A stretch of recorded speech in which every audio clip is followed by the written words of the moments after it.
wabarakatuh. Perkenalkan, nama saya Febri Ananda, NPM 1941151, jurusan manajemen. Saya akan membahas UAS Lab MK Manajemen. Pertama, time value of money. Di sini single cost-nya 250, upper rate-nya 10%, number of period-nya 12%. Kenapa pakai formula biar lebih gampang?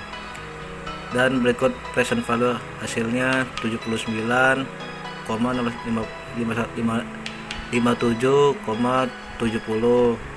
Sedangkan yang ini single cash flow 270.000, account rate-nya 9%, number of period-nya 9%.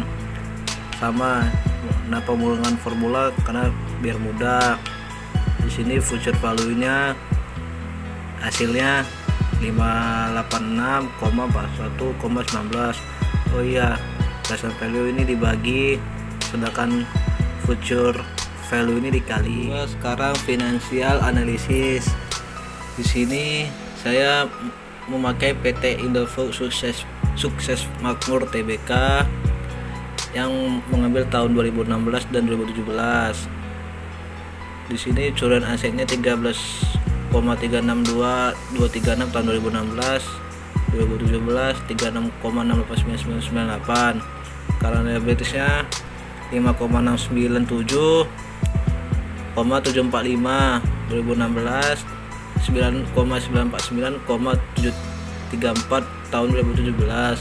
Inventory 8,469,821 tahun 2016, 9,690,981 tahun 2017. COGS nya 47,321,887 tahun 2016,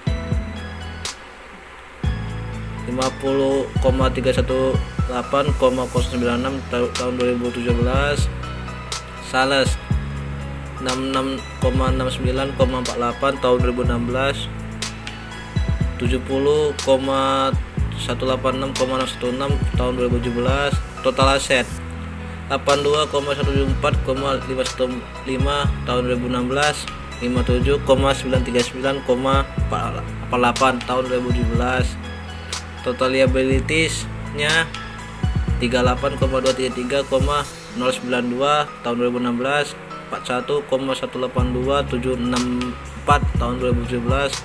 Profitnya 19,337,6,7 tahun 2016, 19,868,522 tahun 2017.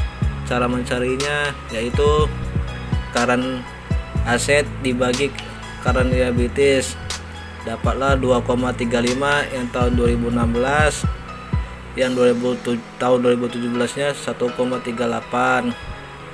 Quick ratio, cara carinya yaitu current asset dikurang inventory baru itu dibagi current liabilities.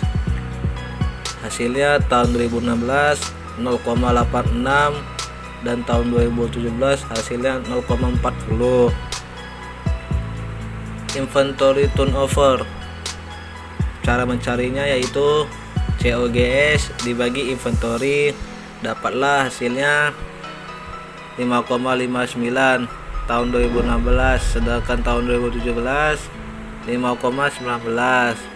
Total asset turnover, cara mencarinya yaitu sales dibagi total aset, dapatlah hasilnya di tahun 2016 0,81, sedangkan tahun 2017 0,80.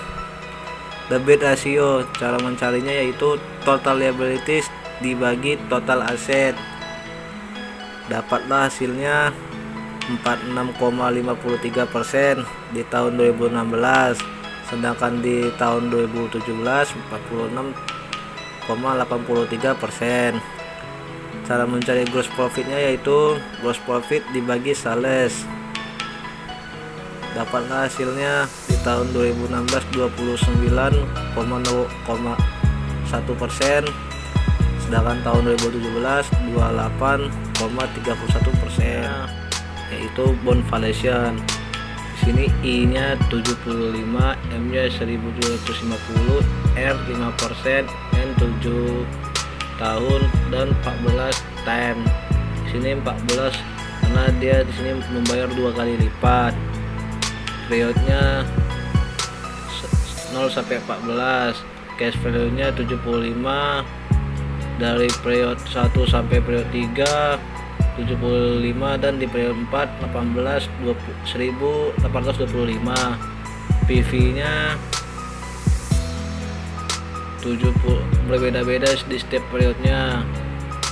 Yang pertama 71.429, period yang kedua 68.027, periode ketiga 64.788, periode keempat 61.703, periode kelima 58.764, periode keenam 55.966, periode ketujuh 53.301, periode ke-8 50.763, periode ke-9 48.346, periode ke-10 46.043, periode ke-11 43.851, periode ke-12 41.763, periode ke-13 39.774, dan periode ke-14 921.749.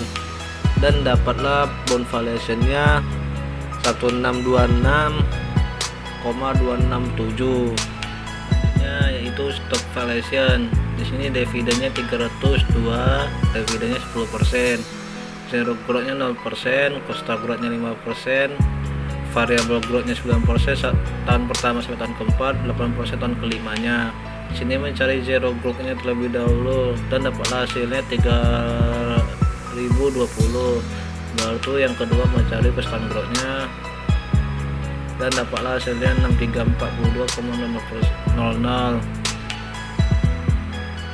Dividen 302 di tahun pertamanya 329,18, tahun kedua 358,81, tahun ketiga 391,10, tahun keempat 462,30.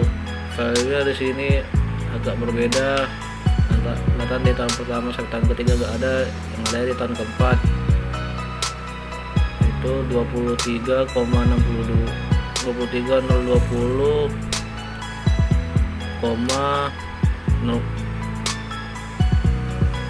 0,7. Dividen dan value-nya di tahun pertama 39,18,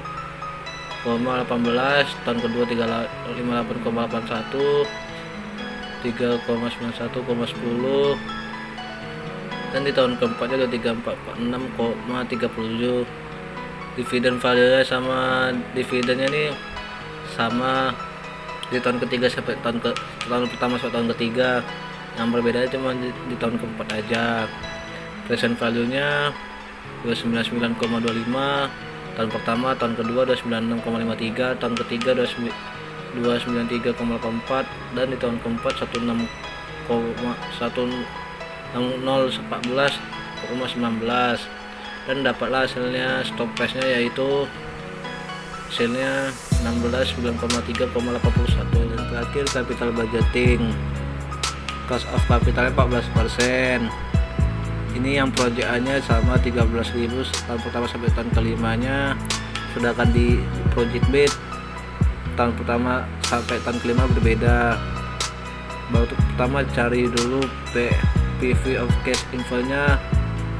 Setelah dapat hasilnya 11,403,509, baru tuh tarik, dapatlah hasilnya tahun kedua sama tahun kelimanya. Tahun keduanya 10,003,078, tahun ketiga 8,74,630, tahun keempat 7,97,044, tahun kelimanya 6,721,793. sama seperti PV of cash inflow, cumulative cash inflow. Cari tahun pertamanya, setelah itu dapat hasilnya 11,403, 50 tarik, dapatlah hasilnya. Begitu pula PV of cash-nya outflow. Cari yang tahun pertamanya, setelah itu dapat hasilnya 4,38,96, baru tarik ke bawah. Tahun kedua dapatlah hasilnya. Cumulative cash outflow sama, cari dulu tahun pertamanya, setelah dapat tarik, tahun kedua tahun kelima dapat juga hasilnya. Project B, begitu pula dengan project A. Cari tahun pertamanya dulu semua, setelah itu setelah dapat hasilnya tarik ke bawah dan dapat juga hasilnya tahun 2 sampai tahun kelima. PV of cash inflow tahun pertamanya 6,740,351, cumulative cash inflow tahun pertamanya 6,140,351, PV of cash outflow-nya tahun pertamanya 2,631,58, cumulative cash outflow-nya tahun pertamanya 42,631,58. NPV yang project B ini, cari dulu yang project B, itu dapat hasilnya 12,535,352.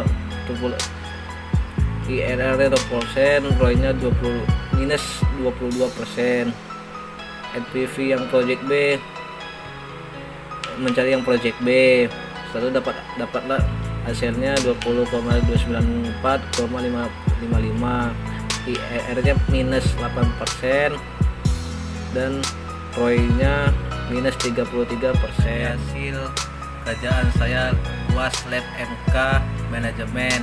Apabila ada salah kata atau terbata-bata cara ngomong saya, mohon dimaafkan. Sekian, thank you, goodbye.